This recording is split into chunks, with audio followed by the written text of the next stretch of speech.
Now to Madagascar, and Army Colonel Michel Anarina has been sworn in as the new president of Madagascar amid concern from many in the international community.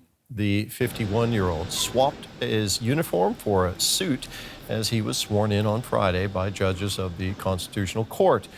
His rise following the ousting of former President Andry Rajoelina, who fled the country on Tuesday. He fled after the military refused to open fire on protesters demonstrating against power blackouts and corruption allegations. Madagascar is the latest example of mass protests driven by Gen Z groups taking to the streets all over the world. From Peru to Morocco, from Madagascar to Serbia, Gen Z is taking to the streets. Coincidence or the start of a global movement? In Nepal, youth protest led to political change.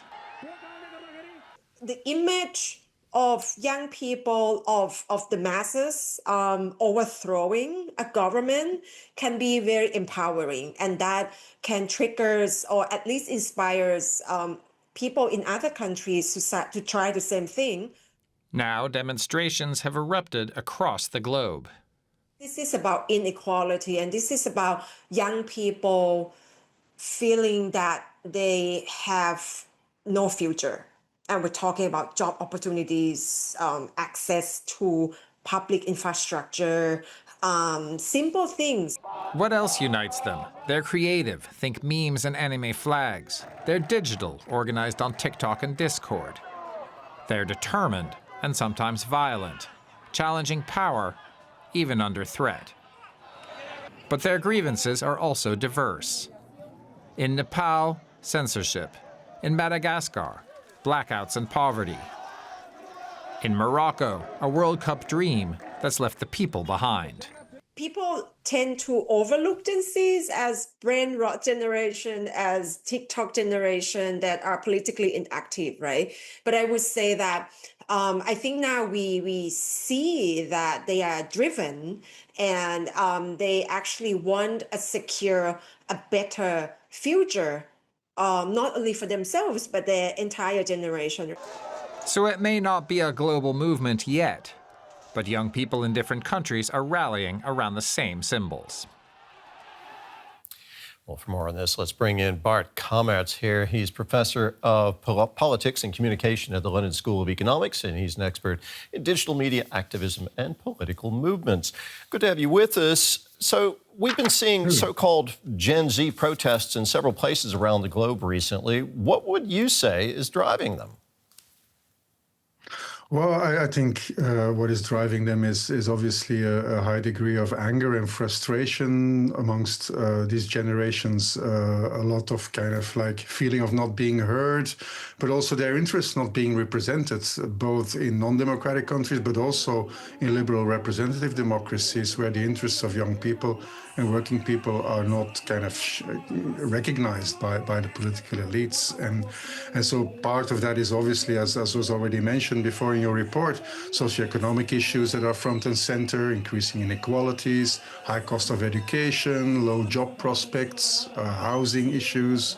And also for that generation, obviously, climate change is an important issue where we see across the world people in power that are old and dying, but making decisions that are kind of affecting their future in terms of climate change. So lots of different grievances. One particular age group we're talking about here, though, to what extent would you say these movements are connected? Well, they are obviously disparate to some extent, and there are local issues that play in all these different contexts. But obviously, there is kind of a general sense of connectedness between them, even though it is not necessarily stated as such. There are issues that cut across different countries, but also, like I said, local issues in certain countries, femicide or censorship or anti corruption in the global south is maybe more an issue than in other places. But you do kind of see that they kind of are connected also through digital means. They are obviously, after all, the first digitally native generation, which we also need to kind of take into consideration here. The different places where these protests have taken place, like Madagascar, Peru, Nepal, they have different political contexts. Does this suggest that a shared generational identity is emerging among this age group? Well, I mean, like I said, there are differences, but at the same time, I think there are also convergences, and in terms of kind of how we are seeing a generation here that comes into a world that is much more unstable, that is much more conflictual. We've arguably lived through a period of the last 20 years that were much more stable, with low interest rates, with growth, so there is kind of a sense of desperation that this generation feels of not being heard, which kind of binds them together, obviously. But at the same time, we need to recognize that these links are not necessarily formalized. These movements are also organized in very decentralized ways, which obviously the online context facilitates. They are often also quite leaderless movements. There isn't kind of this kind of organized structure that binds them together, which also makes it much more difficult for local authorities to control them or to repress them or to take out the leadership. And that's why this kind of an energy and enthusiasm keeps building. So what lessons, if any, would you say that policymakers should be taking from these global Gen Z protests? My humble kind of advice would be to listen, to engage, to make sure that young people are being heard, that their concerns are become part of the political democratic conversation. And I think what is really important in that regard is to avoid that these groups become disaffected, that the cynicism wins, rather than bringing them into the democratic fold and having democratic answers to their aspirations. Bart, thank you very much for talking with us today. That was Bart Cammaerts from the London School of Economics. Thank you. Let's bring in Saskia Raishaputri here. She's the community organizing coordinator for Amnesty International Indonesia, and she works closely with youth activists fighting for justice and democratic change. Thanks for being with us. First of all, tell us about the Gen Z movement in Indonesia. What are young people there protesting for or against? Hello, thank you for having me. Yes, it's always interesting to see and witness how incredible the power of young people fighting for their rights. And it's not only in Indonesia, it's happening across the globe. That makes it even more interesting. It is the rise of authoritarian practices across the globe, insensitive policies towards the people, real burden of day-to-day living, and how the protest, which is in our rights, is being responded with excessive use of force, arbitrary arrest of young people, of the activists themselves. So why are Gen Z protesting? Of course, they're at the forefront, and it's their time now to actively participate, meaningfully participate, to voice out their rights. Mm-hmm. There have been alarming reports of police violence against young protesters in Indonesia and elsewhere. Why do you think authorities are responding so vigorously against these young people? Yes, so I'm going to quote one of the activists that I closely working with. His name is Terry, and Amnesty International we produced an article about this Gen Z movement, and Terry is one of the activists contributed in that article.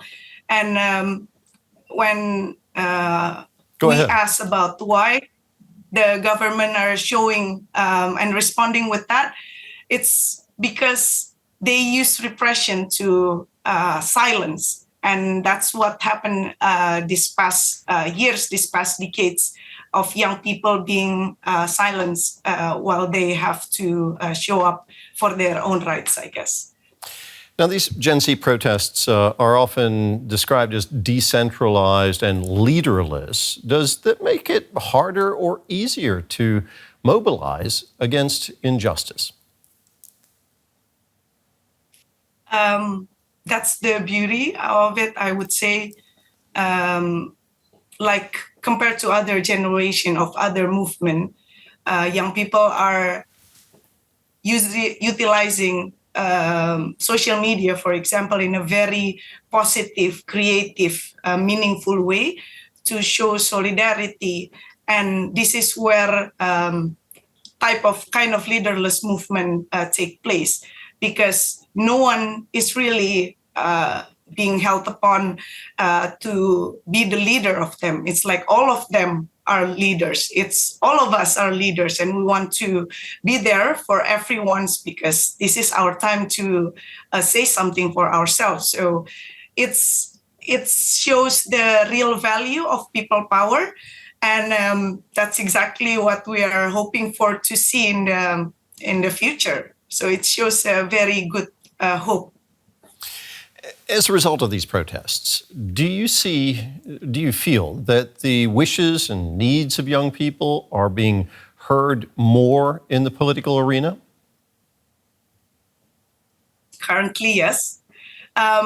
Although despite the reality with the excessive use of force, unlawful arrests happening across the globe. Like in Indonesia, for example, we have still over 950 activists. Most of them are young people, even minors, are not back home. They are not going to school because they're practicing their rights. It's part of their rights. Now whether they're being heard, of course, other generations are now seeing these young people that sometimes the media trying to shape them as, okay, Gen Z are creative, but sometimes associated being, oh, this generation is fragile. Now, what we are seeing in this movement is totally the other way. So it's good that I'm pretty sure, I'm very sure, I believe that they are now being listened more. And what's important is that other generations, there is no intergenerational gap anymore. Everyone support what these young people are fighting for. They expose themselves to violence out in the street. And they're doing very good. We should support them, I guess. Saskia, thank you very much for speaking with us today. That was Saskia Raishaputri from Amnesty International Indonesia.